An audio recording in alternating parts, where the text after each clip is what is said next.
Cultura, Ilustración e Independencia del siglo XIX.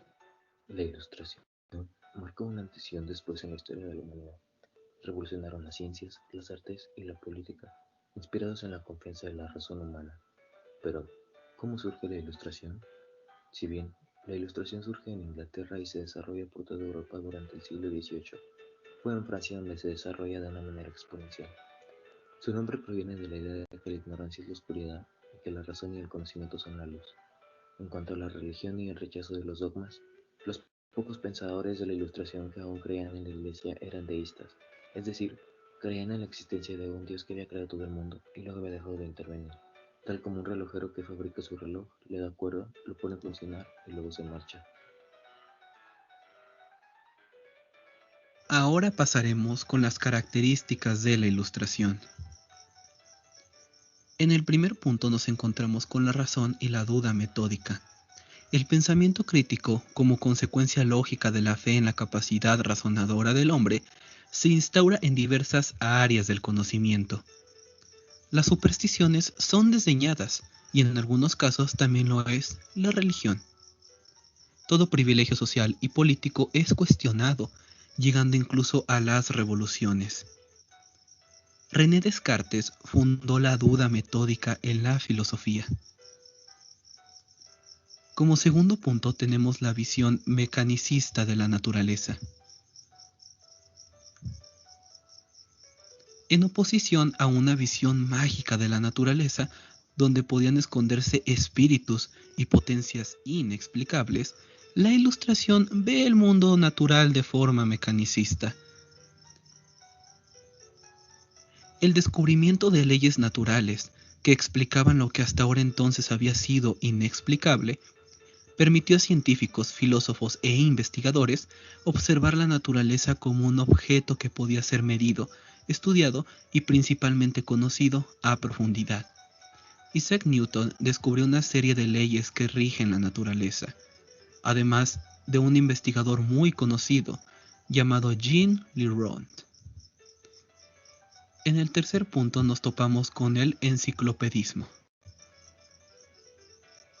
En la Ilustración, el conocimiento está asociado a la libertad y por lo tanto es un arma que permite luchar contra las tiranías. Aunque su origen se encuentra en el siglo XVIII, su influencia existe hasta el día de hoy. En las últimas décadas del siglo XX aún se publicaban enciclopedias en papel para luego ser reemplazadas por las enciclopedias digitales y actualmente son reemplazadas por enciclopedias online como Wikipedia. En el enciclopedismo se da la recolección y publicación del conocimiento a la humanidad sobre un tema o varios. El Diccionario Filosófico de Voltaire, publicado en 1764, es un claro ejemplo. En el cuarto punto y en el quinto encontramos el proceso y el antropocentrismo y el asismo, plenamente relacionados. En el siglo XVIII, el ser humano descubrió su propia capacidad de transformar y dominar el mundo, gracias al uso de la razón en su investigación de la naturaleza y de sí mismo.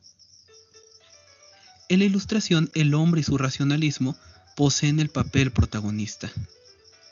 En el sexto punto nos topamos con el optimismo, considerado la fe en la capacidad racional del hombre y en sus posibilidades de progreso y el ver la naturaleza como algo que puede conocerse y dominarse a partir del conocimiento de sus leyes.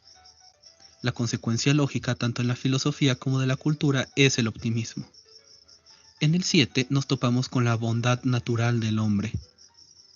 El filósofo suizo James Jean fue una de las figuras más importantes de la Ilustración, además de Rawls, que dedicó a diversas áreas del conocimiento desde la música hasta la botánica. Esta premisa permite pensar en la educación como una forma de ayudar a los niños y jóvenes a alcanzar su potencial, y por otro lado es uno de los componentes del optimismo ilustrado y su fe en el progreso. Como punto número 8 nos encontramos con el despotismo ilustrado.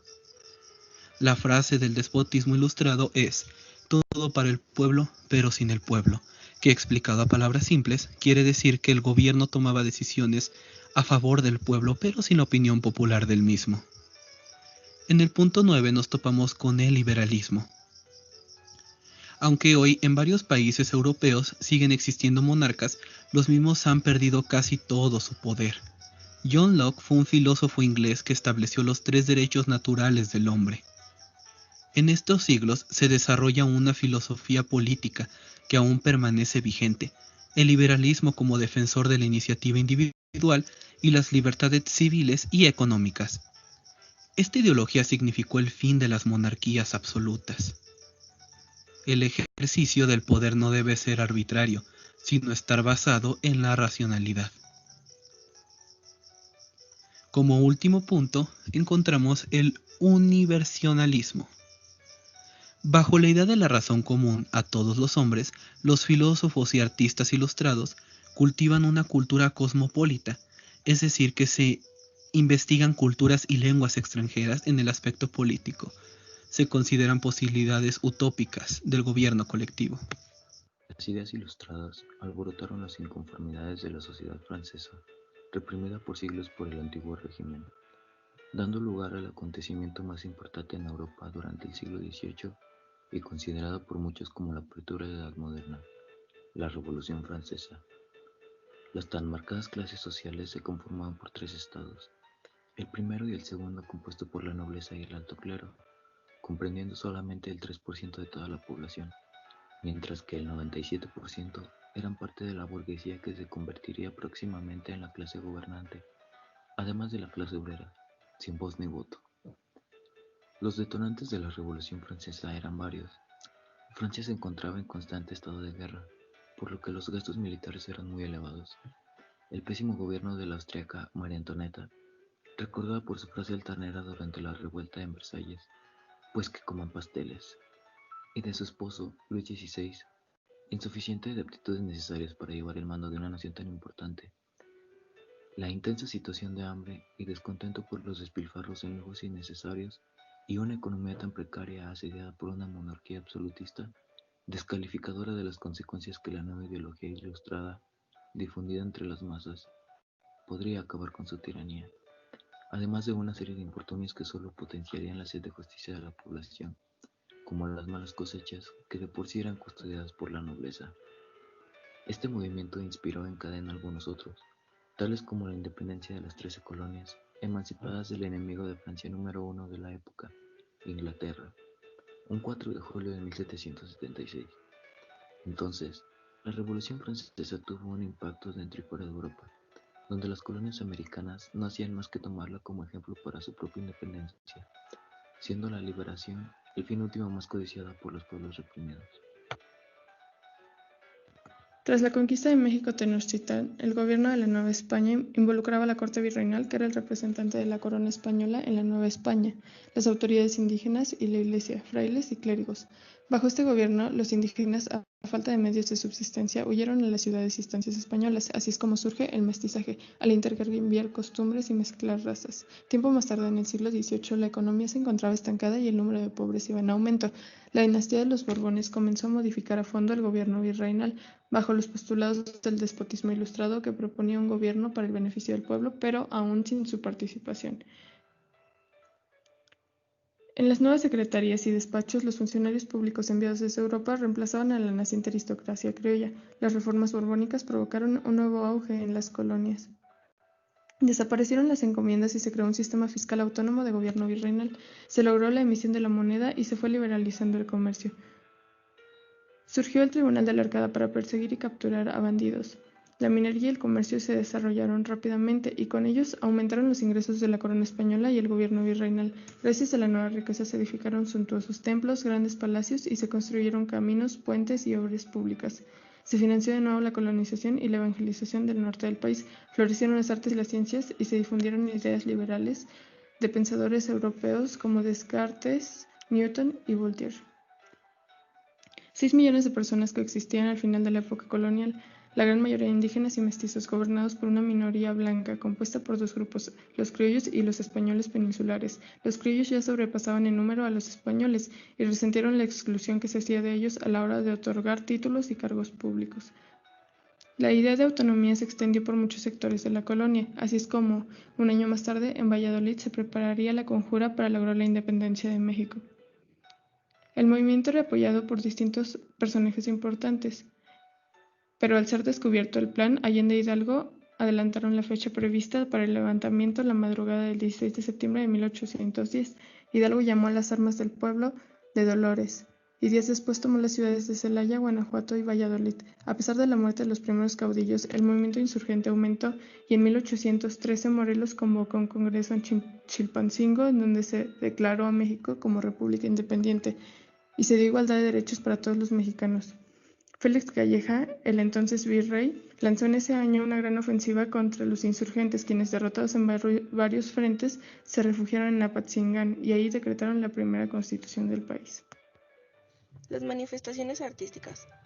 En la época de la independencia se mantenían de acuerdo con la moda española y giraban alrededor del barroco y neoclásico, los cuales se enfocaban en movimientos religiosos o paisajes. En el campo de la pintura destaca el pintor Luis Rodríguez, quien fue pintor y revolucionario. En el campo de la música, el último maestro importante de la época fue Manuel Sumaya, un compositor, organista y maestro de capilla, que suele ser considerado el representante más prolífico del barroco. Cada época tiene su singular forma de vestir, y el siglo XIX no se queda atrás. Los hombres usaban una variedad de sombreros, así como corbatín o corbatas anchas. En las mujeres era común el uso de corset y grandes vestidos. Algunos faldones con hasta 14 metros de tela. El calzado era una zapatilla de punta corta con tacón corto. Este zapato disimulaba el tamaño del pie para hacerlo más estético. En México, las mujeres y hombres de clase popular como los indígenas confeccionaban su propia ropa con diseños sencillos y telas artesanales. En los hombres no se usaban las medias y simplemente se hacía uso de alpargatas. Las características arquitectónicas más notorias que se encuentran durante este periodo son el uso de materiales duraderos y pesados, tales como la piedra en su mayoría, el acero y acabados pétreos, con unas paredes de mampostería y fachadas cargadas de cantería, una gran variedad de ornamentos neoclásicos que adornan las pilastras y entablamentos. Además de ello, el uso de estructuras enfocadas en la religión.